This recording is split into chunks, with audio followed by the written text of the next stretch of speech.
Assalamualaikum warahmatullahi wabarakatuh. Perkenalkan, kami dari kelompok 10 Studi Al-Quran dan Hadis ingin mempresentasikan toleransi dan kerukunan dalam Al-Quran dan Hadis. Sebelum presentasinya kami mulai, perkenalkan, yang pertama saya Ita Yusdalena, yang kedua Binti Nikmatun Jannah, dan yang ketiga Nailil Mafaza. Pertama yaitu pengertian toleransi. Pengertian toleransi secara bahasa yaitu toleransi atau toleran. Secara bahasa, kata ini berasal dari bahasa Latin yaitu tolerare yang berarti dengan sabar membiarkan sesuatu. Kemudian, pengertian toleransi secara luas atau secara istilah yaitu toleransi adalah suatu perilaku atau sikap manusia yang tidak menyimpang dari aturan, di mana seseorang menghormati atau menghargai setiap tindakan yang dilakukan orang lain. Yaitu istilah toleransi mencakup banyak bidang. Salah satunya adalah toleransi beragama, yang merupakan sikap saling menghormati dan menghargai antar penganut agama lain, seperti yang pertama, tidak memaksakan orang lain untuk menganut agama kita. Kemudian tidak mencela atau menghina agama lain dengan alasan apapun, serta yang ketiga, tidak melarang ataupun mengganggu umat agama lain untuk beribadah sesuai agama atau kepercayaannya masing-masing. Kerukunan umat beragama. Kerukunan umat beragama menurut KBBI yaitu hidup bersama dalam masyarakat melalui kesatuan hati dan bersepakat untuk tidak menciptakan perselisihan dan pertengkaran. Kerukunan beragama adalah suatu kondisi sosial ketika semua golongan agama bisa hidup bersama tanpa mengurangi hak dasar masing-masing untuk melaksanakan kewajiban agamanya. Toleransi dan kerukunan dalam Al-Quran dan Al-Hadis. Agama Islam adalah agama kasih sayang bagi seluruh alam, bukan hanya untuk umatnya saja. Islam juga memberikan kenyamanan bagi pemeluk agama lain. Oleh sebab itu, Islam juga dinamakan dengan rahmatul lil alamin. Di dalam Al-Quran dan Al-Hadis juga mengajarkan bahwa setiap manusia harus memiliki sifat toleransi, di mana kita harus saling menghargai adanya perbedaan di setiap individu seseorang, seperti halnya yang dijelaskan dalam ayat Al-Quran di bawah ini. Yang pertama, surat Al-Maidah ayat 32. Pada surat Al-Maidah ayat 32 menjelaskan tentang bagaimana menjaga kehidupan dan menghindarkan diri dari tindakan kekerasan. Ayat ini juga menunjukkan besarnya dosa membunuh tanpa sebab yang dibenarkan. Yang kedua, surat Al-Yunus ayat 40. Pada surat Al-Yunus ayat 40 menjelaskan tentang bagaimana orang-orang yang beriman dan orang-orang yang tidak beriman, orang-orang yang berbuat kerusakan dan orang-orang yang tidak berbuat kerusakan. Allah Subhanahu wa taala Maha tahu apa yang manusia perbuat dan semua perbuatan akan mendapatkan ganjarannya. Yang ketiga, surat Al-Kahfi ayat 29. Pada surat Al-Kahfi ayat 29 menjelaskan tentang manusia adalah ciptaan Allah Subhanahu wa taala yang sempurna, di mana manusia diberi akal dan pikiran untuk membedakan mana yang baik dan yang buruk, untuk menentukan pilihan mau beriman kepada Allah Subhanahu wa taala atau memilih kekafiran dan tidak beriman kepada Allah Subhanahu wa taala. Yang kedua, toleransi dan kerukunan dalam Al-Hadis. Hadis yang membahas tentang toleransi dan kerukunan yang pertama adalah hadis riwayat Muslim dan Abu Ya'la. Anas bin Malik radhiyallahu an, sesungguhnya Rasulullah shallallahu alaihi wasallam bersabda, demi Allah yang nyawaku di tangannya, tidaklah beriman seorang hamba sehingga dia mencintai tetangganya sebagaimana dia mencintai dirinya. Yang kedua, hadis riwayat Abu Daud.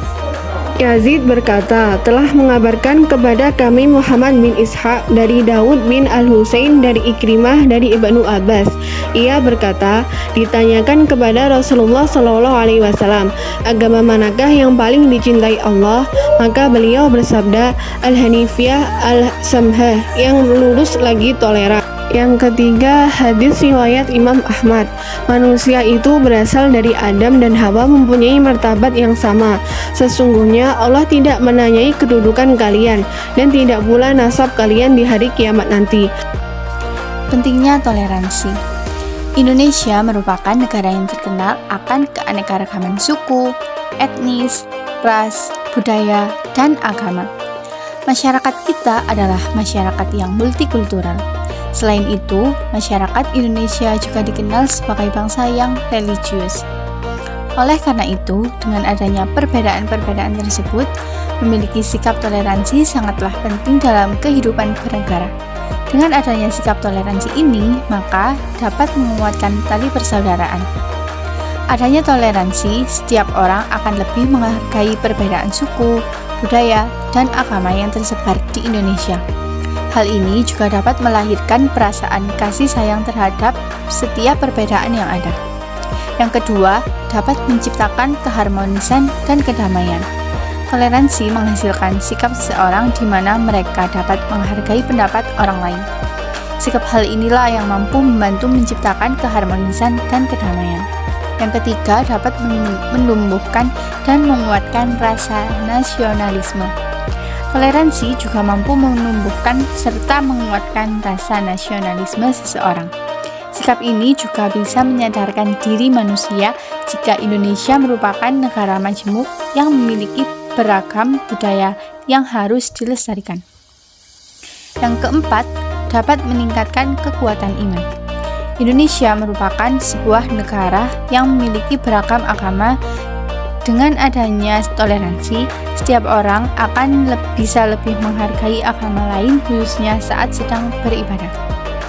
Toleransi di negara kita akan menjadi mimpi di siang bolong jika kita tidak mau berusaha untuk mewujudkannya. Langkah awal yang bisa kita lakukan adalah dimulai dari diri kita sendiri dengan memahami apa itu toleransi serta menanamkan sikap toleransi itu kepada diri kita.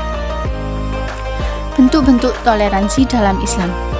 Berbuat adil pada siapapun. Ibnu Katsir rahimahullah pernah berkata mengenai hukum meremehkan atau merendahkan umat non-muslim. Allah tidak melarang kalian untuk berbuat baik kepada non-muslim yang tidak memerangi kalian seperti halnya melakukan perbuatan baik kepada wanita serta orang-orang yang lemah di antara mereka. Oleh karena itu, hendaklah berbuat baik dan berlaku adil karena sesungguhnya Allah Subhanahu wa taala menyukai orang-orang yang berbuat adil. Yang kedua, yakni menghormati prinsip agama masing-masing. Dalam surah Al-Kafirun yang memiliki arti untukmu agamamu dan untukku agamaku, kita dapat mengambil kesimpulan jika Islam selalu mengajarkan kita untuk bertoleransi pada setiap agama apapun. Kita harus memahami bahwa Tuhan yang kita sembah sebagai umat Islam tentu berbeda dengan Tuhan dari agama lain.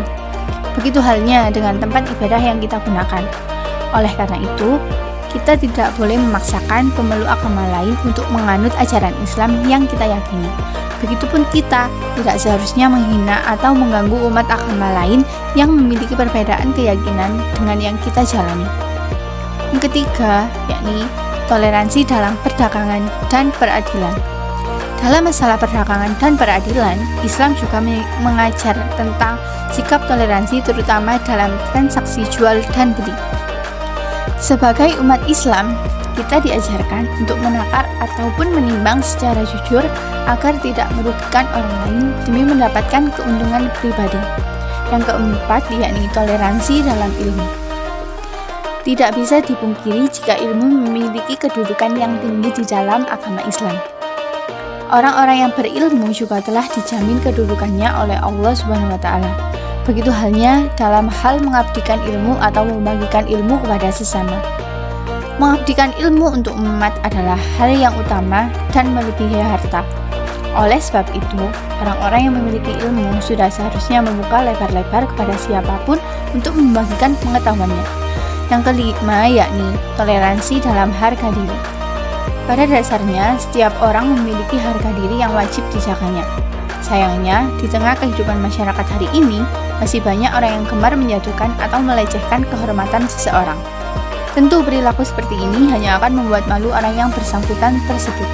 Terkadang, seseorang yang dilecehkan, harga dirinya akan langsung meresponnya dengan bentuk emosional terhadap pelaku yang merendahkan harga dirinya. Demikian akhir presentasi kelompok kami. Terima kasih atas perhatiannya.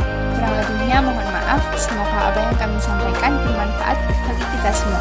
Wassalamualaikum warahmatullahi wabarakatuh.